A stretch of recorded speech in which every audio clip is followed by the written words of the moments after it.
This video will answer the question, can you be a travel agent without a host agency? And I'm Joni Ogg. While the vast majority of new travel agents will opt to work with a host agency, there are circumstances where an agent might elect to go completely independent of a host agency and start their own travel business.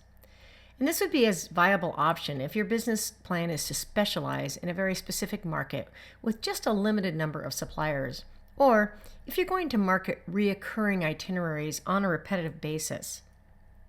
And another plan would be if you were going to sell corporate travel and get into airline ticketing using service fees.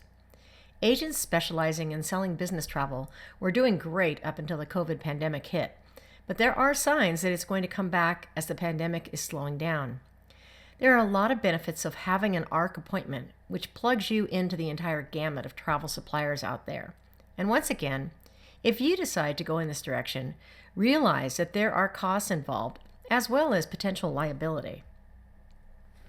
The concept of being a generalized agent serving a normal clientele independent of a host agency, while once a popular idea, has given way to the operational and economic reality of working through a substantial host agency.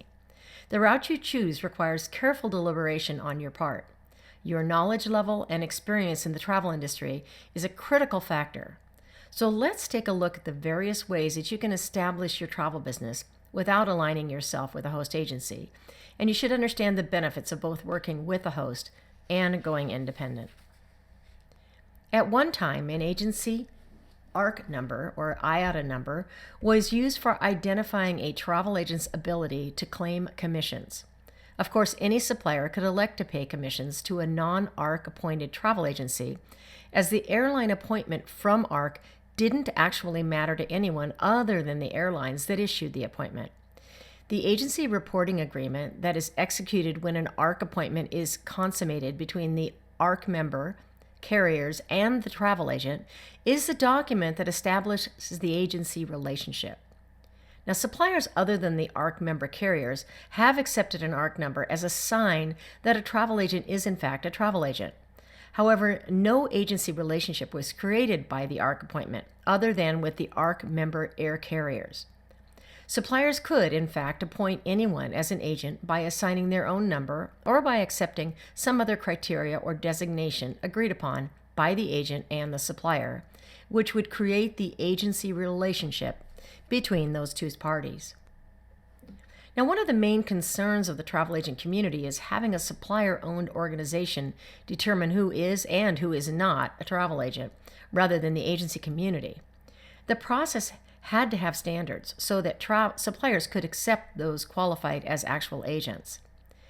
Ever since the card mill explosion of the 1990s, just about anyone could print up an ID card with a number on it and claim to be a travel agent, and they did. And to make matters even more confusing, many states have adopted seller of travel laws that require travel agents to register within the state by posting a bond and or paying a registration fee and or joining a consumer restitution fund. Now, these laws have been of some benefit to travel agents as they raise the barrier from an investment perspective, discouraging those looking simply to pretend to be a travel agent in order to garner perks from suppliers. The plain truth is, in most states, anyone can print up a business card and claim to be a travel agent. There are really only a few credible travel agency numbering systems that suppliers recognize as legitimate, and following is a breakdown of the various programs. You can still consider applying for an ARC ticketing reporting agency appointment from your home as long as you get a commercial business license indicating your business is a commercial entity that meets all of the other ARC criteria to qualify for an appointment. And the VTC program is an ARC program and is designed for those agencies that ticket through alternative methods, such as using a host agency or consolidator to accomplish the task. In late 2007, ARC introduced its VTC, or a Verified Travel Consultant program. The VTC program is tailored specifically for independent agencies who want to be recognized in the travel industry, but do not issue airline tickets and other accountable documents. In addition to the standard 8-digit ARC number, travel professionals are equipped with a host of innovative products and services to support their success. And not only is VTC membership one of the least expensive options, it is also one of the most effective and widely accepted in the industry, making it an easy choice. Maintaining VTC status is also fairly simple. Agencies are required to follow the VTC agreement and satisfy the affordable annual fee. Now, IATAN was the original organization to issue travel agent ID cards.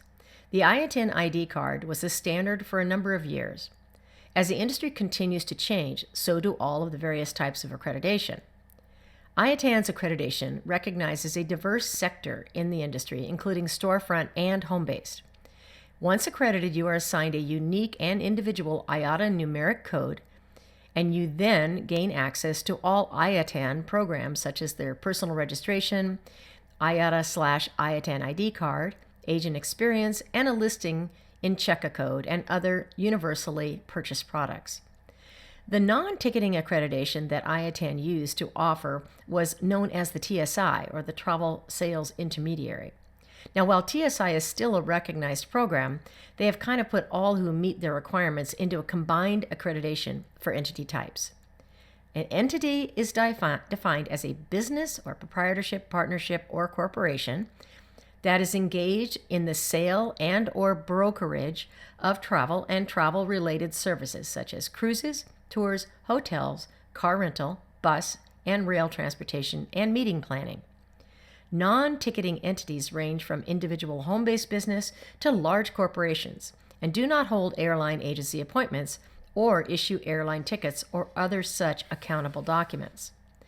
The key requirements are proof of legal form of business, proof of commitment to travel business sales, fiduciary responsibility, ethical responsibility, qualified staff as applicable, proof of state and local licensing, and an errors and omission insurance policy.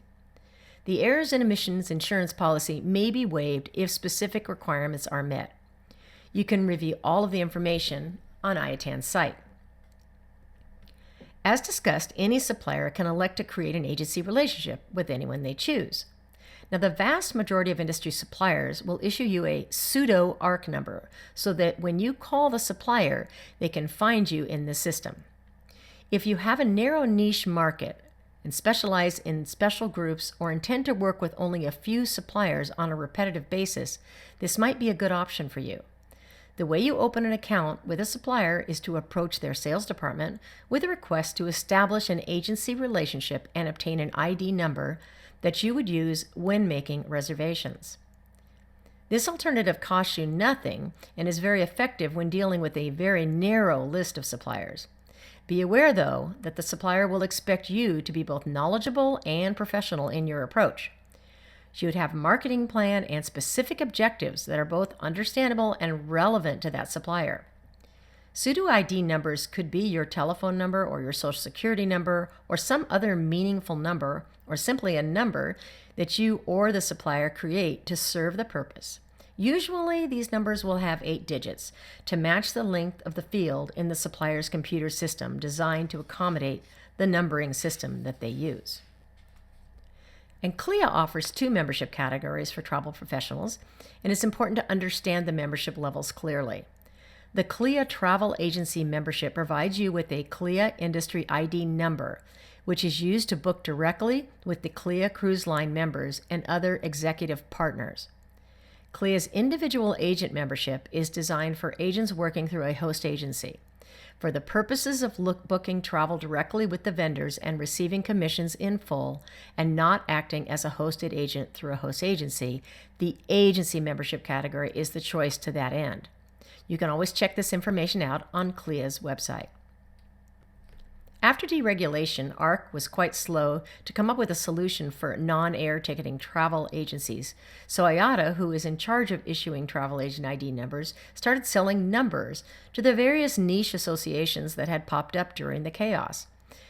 ASTA had NACTA's TravelSellers.com and OSSN had True. Once the ARC's VTC program was introduced, TravelSellers.com was shut down, and OSSN ended up selling to CCRA, who then merged with another company. So as you can see, it is quite possible to start a travel business without a host agency. However, host agencies make it so much easier to get the training and support that you need to succeed. So it just makes sense to go in that direction unless you are really fully established in a niche market and do not need the training and/or support. So here are some important takeaways today from the tutorial. Specialization is key to your success. Host agencies are a great option and offer a tremendous value proposition. Be sure you're fully established and educated in your niche. And there are a variety of choices you have, but know your focus and choose wisely. Thank you so much for watching this short tutorial. We hope that you've enjoyed it. Why not give it a like or a share? And if you would like to know when we release future tutorials, why not just subscribe to our channel?